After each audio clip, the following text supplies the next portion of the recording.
오늘도 주님의 귀한 전을 찾아 나와 신령과 진정으로 예배하시는 우리 영혼교회 모든 성도님들과 성도님들의 가정에 하나님께서 주시는 크신 은혜와 풍성한 복이 넘쳐나시기를 주님의 이름으로 간절히 축원합니다. 우리 옆에 계신 분들하고 인사하겠습니다. 잘 오셨습니다. 은혜 받는 시간 되시길 바랍니다. 인사하겠습니다. 잘 오셨습니다. 요즘 인기 있는 영화 한 편이 있습니다. 제가 지난번에도 말씀드렸던 그 신의 악단이라는 영화가 지금도 상영이 되고 있습니다. 다른 이유라기보다는 신앙적인 영화라서 굉장히 좋은 영화입니다. 북한 땅에서 신앙생활하고 있는 사람들의 모습을 그려주고 있고요. 또 그 과정 중에 또 함께 신앙을 새롭게 시작했던 북한 군인들의 희생과 사랑, 이런 이야기들을 담고 있는 그런 영화입니다. 지난번 청년들과 함께 수련회 때 단체로 가서 관람을 하고 돌아왔는데요. 얼마나 울었는지 창피해서 큰일 날 뻔했습니다. 근데 지난주에 또 아내와 함께 한 번 더 보려고 갔습니다. 그래서 두 번째 보니까 덜 울겠지라고 생각하고 봤는데 또 많이 울고 왔습니다. 그 영화를 보면서 북한 땅에서 믿음과 신앙을 지키려고 노력하고 있는 그 사람들의 모습이 참 대단하다라는 생각도 들면서 한편으로는 내가 얼마나 참 편안하게 신앙생활을 하고 있는가를 뒤돌아볼 수 있는 아주 귀한 시간이었습니다.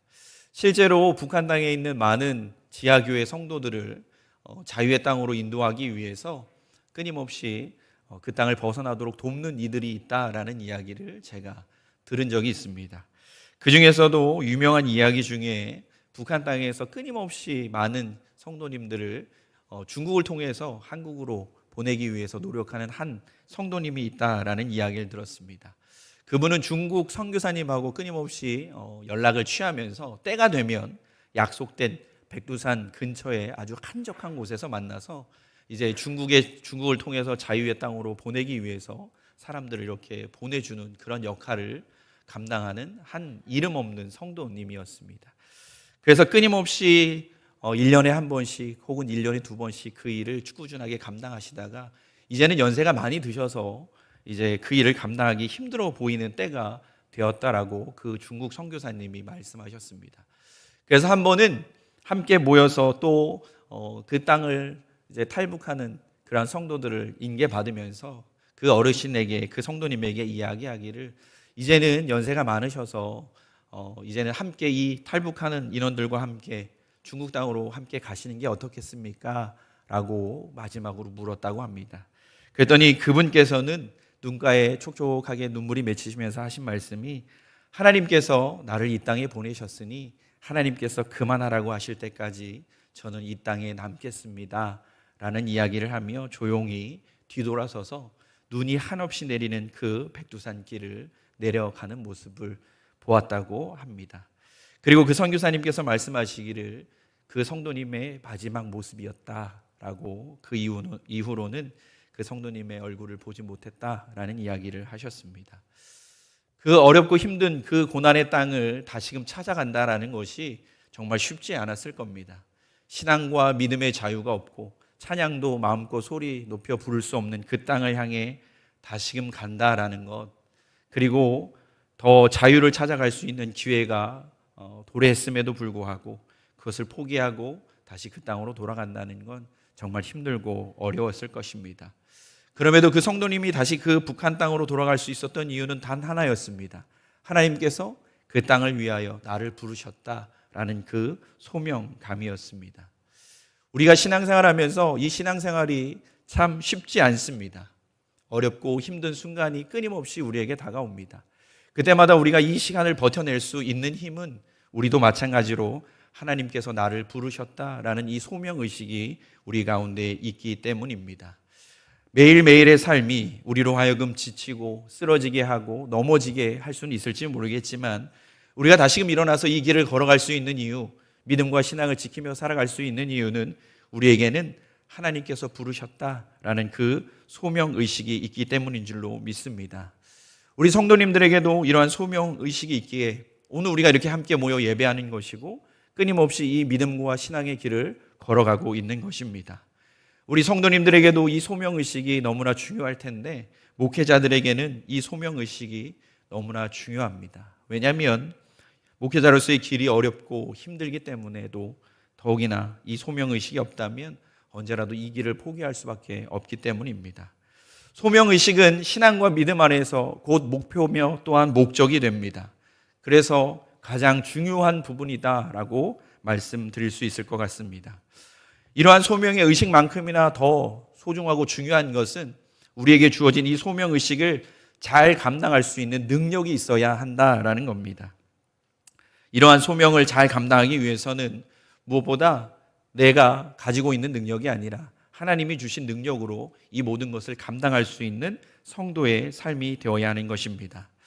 오늘 우리가 봉독한 성경의 말씀은 바로 이 소명에 대한 말씀입니다. 출애굽기 3장에 보면 하나님께서는 모세를 부르십니다.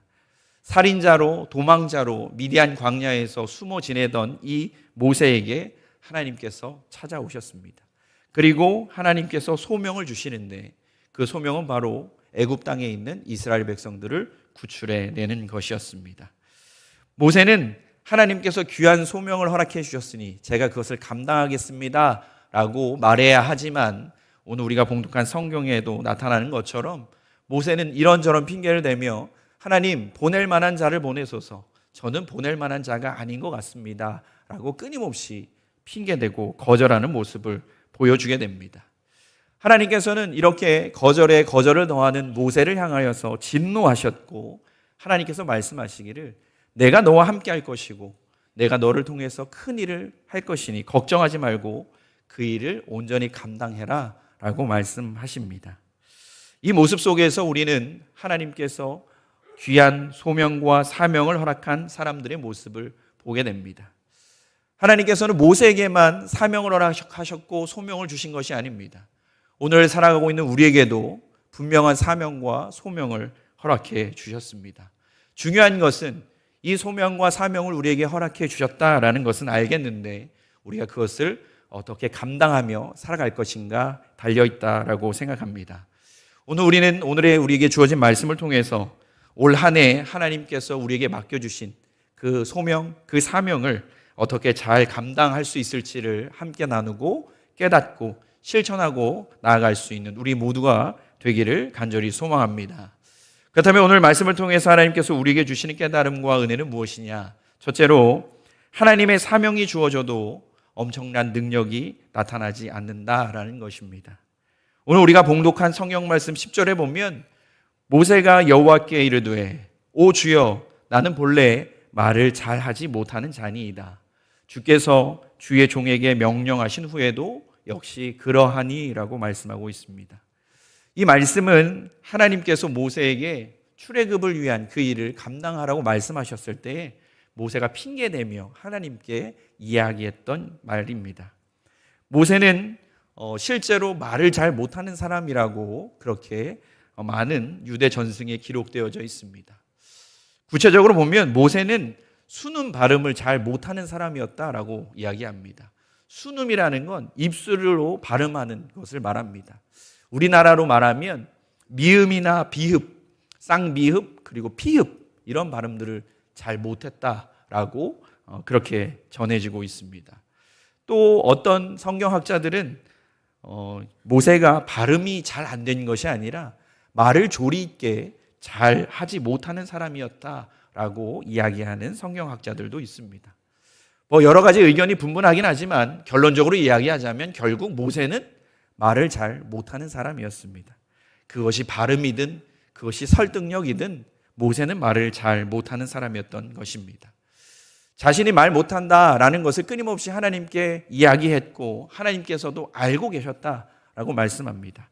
그 이후에 다시 한번 모세가 이야기하기를 주께서 주의 종에게 명령하신 후에도 역시 그러하니라고 말씀합니다. 모세는 하나님께서 자신에게 엄청난 사명을 주셨음에도 불구하고 그 사명을 감당할 수 있는 능력은 여전히 없다라고 하나님께 이야기하고 있는 것입니다. 하나님께서 분명히 사명을 주셨는데 내 능력에는 아무런 변화가 없습니다. 여전히 저는 말을 못하는 사람입니다 라고 하나님께 이야기하고 있는 것입니다. 엄청난 사명을 감당하려면 그 사명을 감당할 수 있는 능력도 하나님께서 주셔야 하는데 왜 하나님 능력 안 주십니까? 라고 모세가 하나님께 따지듯 묻고 있는 것입니다. 엄청난 능력을, 엄청난 사명을 받았으면 당연히 엄청난 능력도 따라와야 하는데 저는 그러지 못한 것 같습니다. 그러니 저는 하나님이 보내실 만한 사람이 아닌 것 같습니다. 라고 이야기하고 있습니다. 사랑하는 성도님들 어떠십니까? 많은 사람들이 교회에서 직분을 받고 무엇인가 사명을 받으면 갑자기 나에게 하나님이 주시는 엄청난 능력이 나타나게 될 거라고 생각하게 됩니다. 그리고 엄청난 하나님의 능력으로 나에게 주어진 모든 일들을 너무나 잘 감당하게 될 것이다 라고 생각합니다. 그런데 우리 성도님들 현실은 어떻습니까? 별로 그렇지 않다라는 것을 많이 느끼실 겁니다. 모세가 말한 것처럼 하나님께서 저에게 명령하신 후에도 여전히 똑같습니다 라고 말하는 그 모습이 우리의 모습과 너무나 비슷하다라는 생각을 해보게 됩니다. 저는 올해로 목사가 된 지 이제 14년 차가 되었습니다. 제가 2013년에 목사 안수를 받았으니까요, 그 정도 시간이 지났습니다.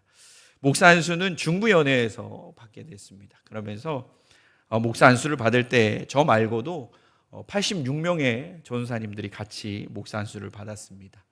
연회의 꽃은 목사 안수다라는 말이 있듯이 목사 안수식은 굉장히 엄숙하면서 또 화려하면서 거룩한 그렇게 이루어지게 됩니다.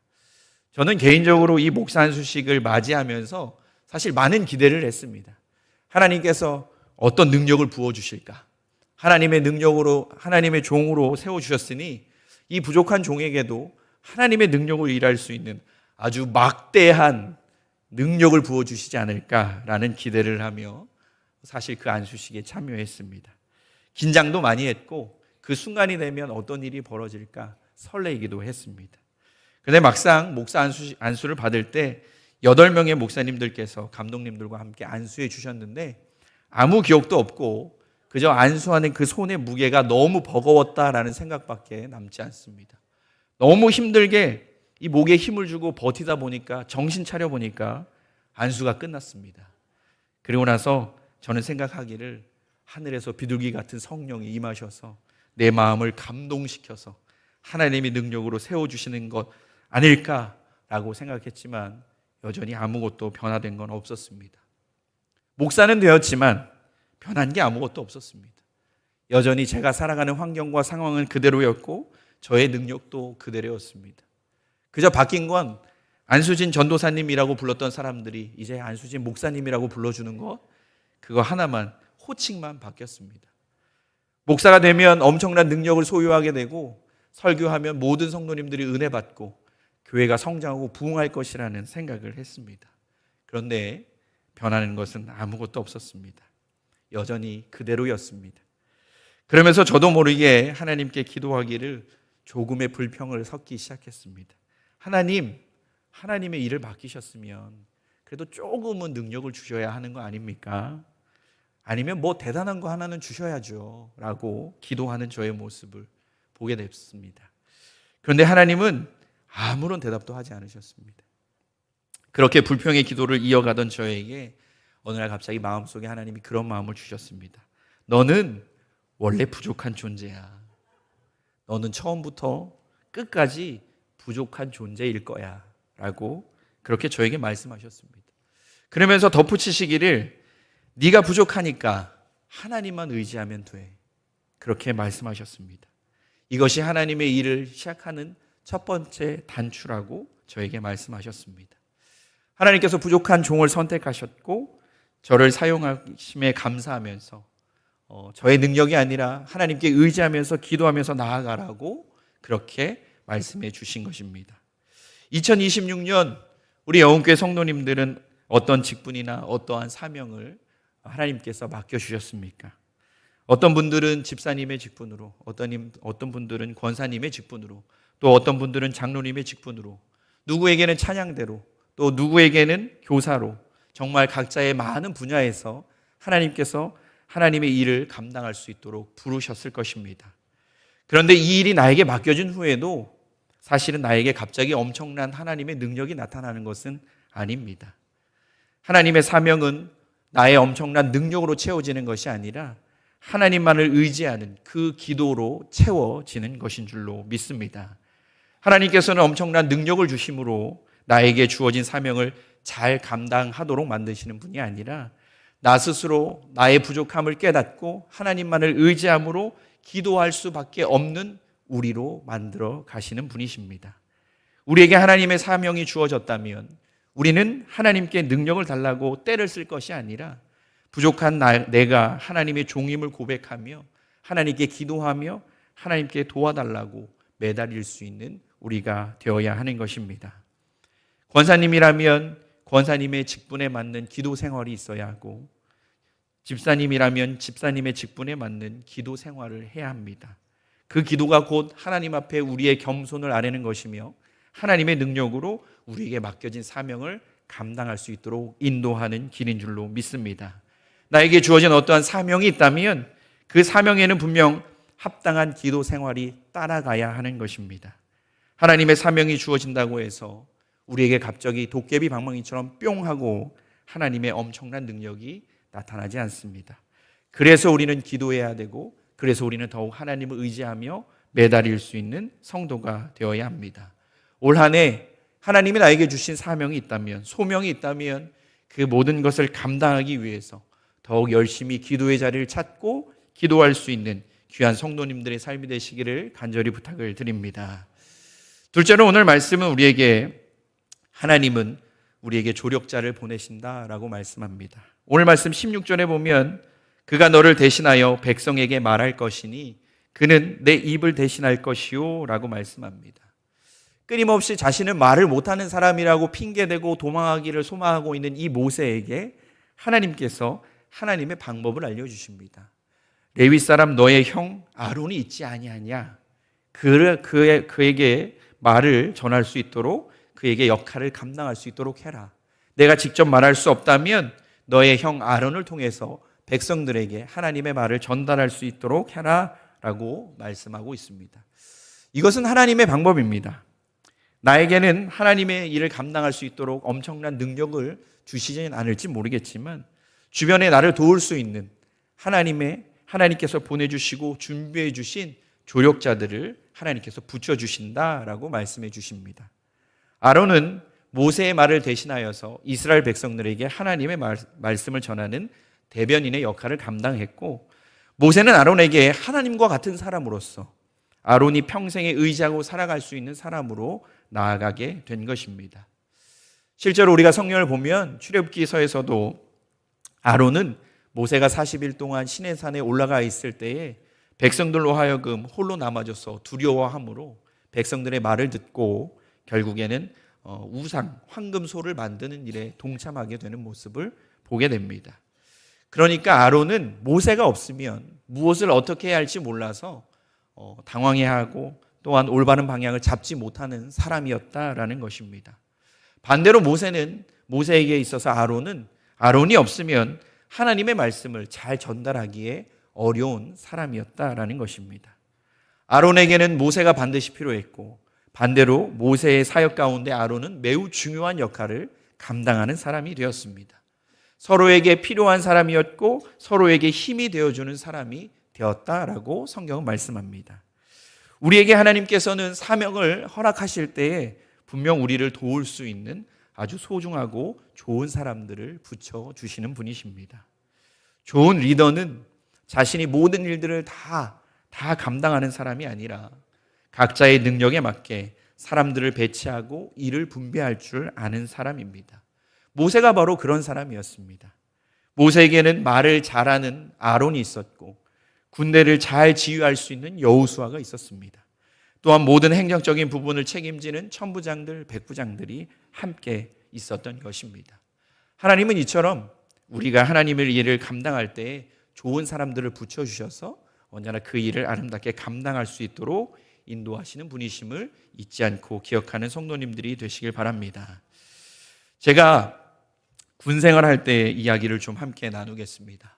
제가 처음에 자대 배치 받아서 부대에 도착했을 때 부대는 이제 GOP 경계 근무를 들어가기 전 한 달이 남은 상황이었습니다. 이제 GOP에 들어가게 되면 외출도 없고 외박도 없고 휴가도 제한이 되기 때문에 이 30일 동안 병사들의 사기를 진작하기 위해서 쉬면서 체육 활동을 참 많이 했습니다. 근데 체육 활동을 많이 하는데 겨울이다 보니까 축구는 하기 힘들고 족구를 많이 했습니다. 그런데 저희 부대의 부대장님과 옆 부대의 부대장님이 군대 동기였습니다. 그래서 시간이 날 때마다 양쪽 부대가 나와서 족구 경기를 하게 됐습니다. 그런데 안타깝게 된 것은 제가 자대에 배치받았을 때 듣기로는 30번 경기를 했는데 단 한 번도 우리 부대가 이긴 적이 없었습니다. 그래서 자존심이 강했던 이 부대장님께서 몹시 화가 나 있는 상황이다. 그러니까 신병들은 조심해라 라는 그런 이야기가 저희들에게 전해 주었습니다. 그런데 어느 날 한 말년 병장이 나서서 그 부대장님을 찾아갔습니다. 그러면서 이야기하기를 제가 옆 부대와의 족구에서 승리할 수 있도록 최선을 다할 테니 저에게 휴가를 보내주십시오 라는 제안을 했습니다. 알고 보니까 이 병장님께서는 부대의 사고로 인해서 휴가가 제한되어서 징계를 받은 사람이었습니다. 그러니까 말년에 얼마나 휴가를 가고 싶었겠습니까? 그래서 그러한 제안을 하게 됐고 결국 자존심이 강했던 부대장님은 오케이라고 이야기하셨습니다.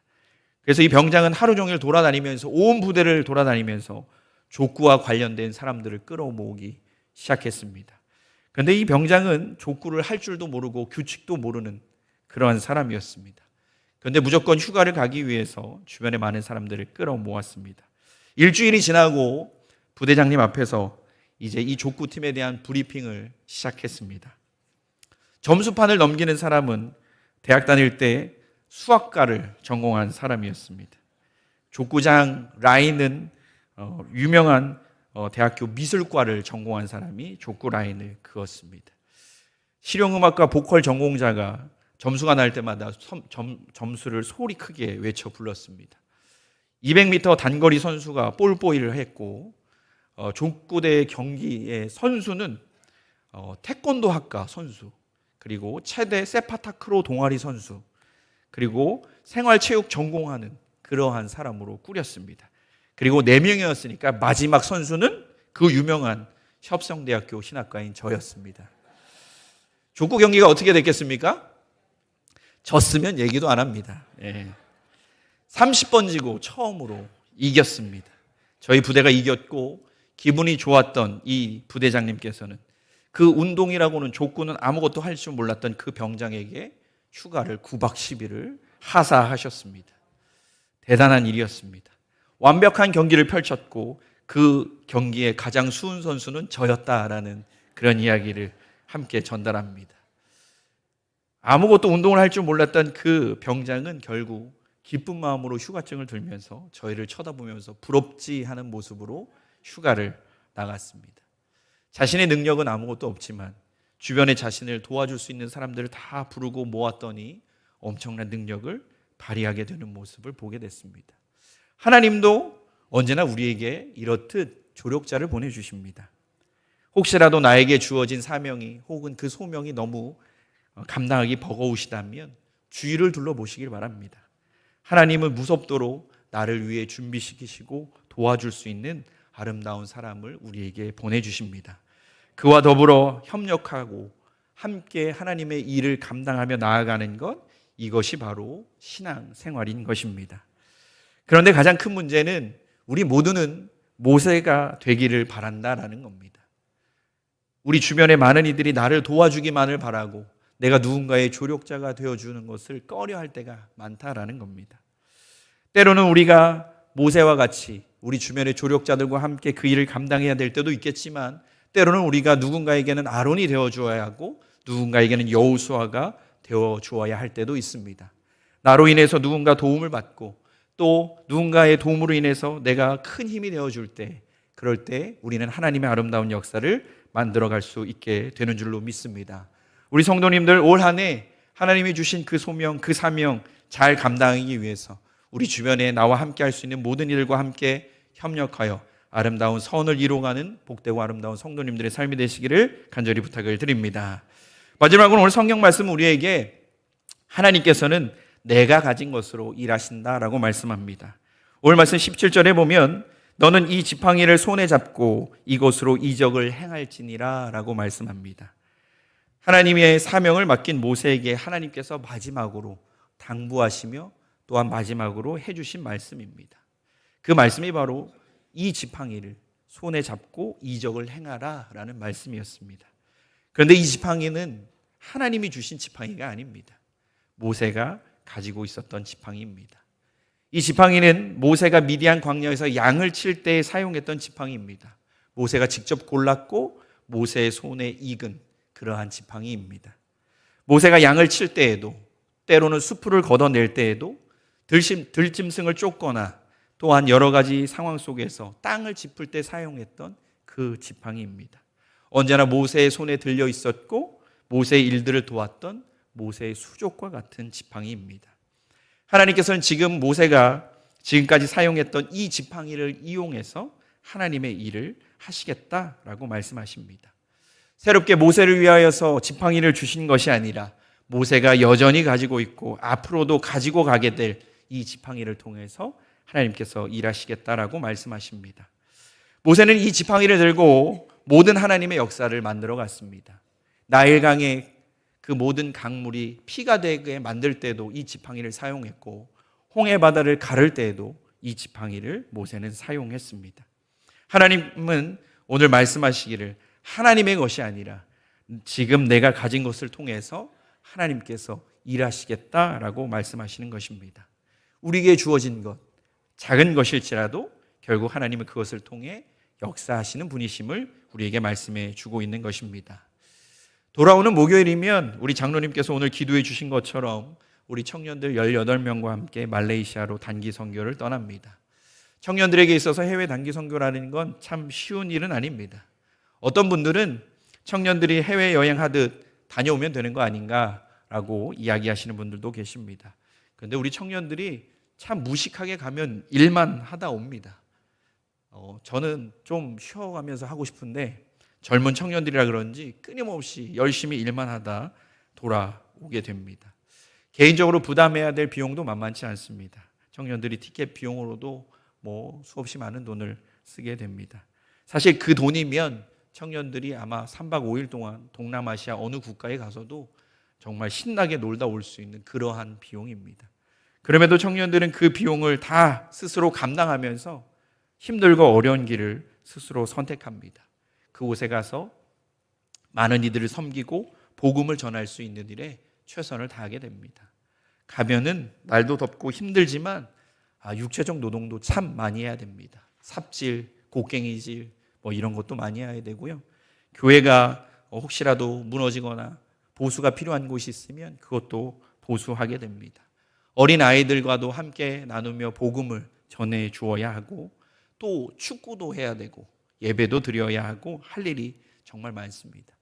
그런데 참 신기한 것은 그곳에 가서 할 일은 많은데 그 할 일에 마땅한 청년들을 하나님께서 보내주신다라는 겁니다. 분명 본인들이 지원해서 가고 싶다라고 이야기한 청년들이 함께 하는데도 불구하고 정말 필요한 모든 것들을 잘 그 재능을 갖고 있고 달란트를 가지고 있는 청년들이 함께 하게 됩니다. 누구는 CCD를 잘하고 누구는 찬양의 달란트가 있고 그림을 잘 그린 청년들도 있고 또 영상과 사진을 잘 찍는 청년들도 있습니다. 또 태권도를 잘하는 청년도 있고요. 간호사로 의무적인 일들을 잘 감당해주는 청년들도 있습니다. 알게 모르게 뒤에서 뒷정리를 잘해주는 청년들도 있고 물건들을 잘 챙겨서 어려움이 없도록 신경 써주는 청년들도 있습니다. 무엇인가를 잘 해서 선발된 청년들이 아니라 자신들이 가겠다라고 자신들이 신청해서 모인 청년들인데 신기하게도 하나님은 그들이 가진 작은 것들을 아름답게 쓸 수 있도록 그렇게 만들어 가시는 분이십니다. 처음에는 보이지 않았던 그 청년들이 가지고 있었던 작은 것들이 하나님의 일을 감당함으로 더욱 아름답게 빛날 수 있는 그런 모습을 참으로 많이 보게 됩니다. 사랑하는 우리 성도님들은 어떤 것을, 무엇을 가지고 계십니까? 모세에게는 그 작은 지팡이가 있었다면 우리 성도님들에게는 무엇이 있으십니까? 하나님께서는 생명이 없는 그 하찮은 그 지팡이 하나로도 하나님의 엄청난 일을 이루어 가셨습니다. 하물며 우리가 가진 작은 것을 통해서 하나님께서는 당연히 일하시는 분이십니다. 우리 성도님들에게 다시 한번 묻겠습니다. 우리 성도님들은 무엇을 가지고 계십니까? 하나님의 일을 하려면 엄청난 재물적 능력이 있어야 하느냐? 그렇지 않습니다. 말 잘하는 능력이 있어야 하느냐? 그렇지도 않습니다. 하나님의 일을 감당하기 위해서는 내가 가진 성품들, 내가 가진 작은 마음들, 내가 열심히 노력하고 있는 작은 섬김들, 그리고 누군가에게 나눠줄 수 있는 나의 작은 사랑들, 하나님께서는 충분히 이러한 것들로도 하나님의 아름다운 역사를 만들어 가시는 분이심을 믿음으로 나아가시길 소망합니다. 하나님께서는 나의 꼼꼼한 성격을 통해서도 일하십니다. 나의 성실함을 통해서도 일하시고 나의 작은 달란트를 통해서도 일하시는 분이십니다. 나의 작은 배려와 이해, 그리고 나를 통해 전해지는 작은 사랑을 통해서도 하나님은 오늘 큰 하나님의 이적을 베푸시는 분이십니다. 돈, 명예, 권력만이 능력이 아닙니다. 하나님께서 나에게 주신 작은 것들, 그것이 하나님 안에서는 너무나 크고 대단한 능력을 이루는 큰 능력임을 기억하며 살아가시길 소망합니다. 하나님께서는 오늘도 우리에게 물으십니다. 내가 가진 것은 무엇이냐? 너는 무엇으로 나의 능력을 나타나게 할 것이냐? 라고 우리에게 묻고 계십니다. 올 한 해 우리가 가진 그 작은 것을 통해서 하나님의 아름다운 역사를 만들어갈 수 있는 복되고 아름다운 성도님들의 삶이 되시기를 간절히 부탁을 드립니다. 말씀을 정리합니다. 하나님께서 사명을 우리에게 허락하신다고 해도 갑자기 우리에게 엄청난 능력이 나타나진 않습니다. 그 능력이 아니라 우리는 하나님의 도우심으로 말미암아 나아갈 수 있기를 위해 기도하는 것, 그것이 곧 우리의 능력이 되는 줄로 믿습니다. 하나님께서는 하나님의 능력을 감당할 수 있도록 우리에게 좋은 조력자를 보내주십니다. 그리고 때로는 내가 좋은 조력자가 되어주기를 하나님은 원하십니다. 마지막으로 하나님은 내가 가진 것으로 일하십니다.